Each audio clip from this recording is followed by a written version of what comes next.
Ating silipin mga idol kung sino-sino ang top prospect na magiging first round pick overall sa PBE draft ngayong season 50. Pero bago dyan mga idol, paki-like naman, share at subscribe sa ating channel. As usual mga idol, ang Tira Permajib na naman ang nakakuha sa top prospect overall ngayong darating na PBE draft at matunog ang pangalan na Will Gosom para magiging top prospect overall. Si Will Gosom mga idol ay ang 6'6" forward na very athletic as skilled player na pwedeng score inside and outside at pwede ding magiging solid frontcourt para sa team ng Tira Permajib. Kasalukuyan naglalaro siya sa MPBL para sa team ng Quezon Huskers. Sana hindi ito matrade agad mga idol ng Tira Permajib. Ang second top pick overall ay mapupunta sa Phoenix Fuel Master. Nababagay dito mga idol si Gio Chu na may tangka na 6'10" na pwede pang tapat kay Junmar Pardo. Legitimate big man na may depensa at may solid presence inside. Hinog na rin siya dahil sa kanyang gilas, overseas at MPBL experience. Ang pang third pick overall mga idol ay mapupunta naman sa Blackwater Bossing. Si Juan Gomez Diliano mga idol ang pwede may gusto nilang makuha dahil isang proven playmaker, scorer at dagdag offensive threat para sa team ng Blackwater. May overseas experience na rin ito at natural leader na pwedeng magpatakbo sa Blackwater Young Guns. Ang pang fourth pick overall mga idol ay mapupunta naman sa Northport Batangbel. Bagay dito ang 6'5" forward na si Joaquin Andrada at pwede niyang mapunuan ang presensya sa pagkawala ni Arvin Tolentino. Isa siyang athletic forward with size and upside. Perfect para sa long-term rebuilding roster ng Northport Batangbel. Ang pang fifth pick overall ay mapupunta naman sa Inlex Road Warriors mga idol.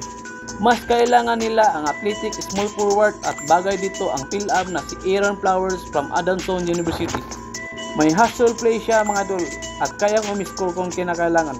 Pwedeng kapalitan ni Anthony Simerad. Ang pang 6th pick overall ay mapupunta sa Magnolia Hotshot Second Tiblados mga idol. Nababagay naman dito si Dalf Panupio, isang legit point guard na may international at pro experience. Smart playmaker na pwedeng tumulong kay Mark Baroka sa backcourt position.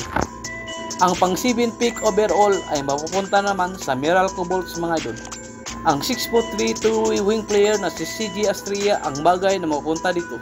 Guard at forward ang kanyang pwedeng laruan na makakomplement para sa team ng Meralco.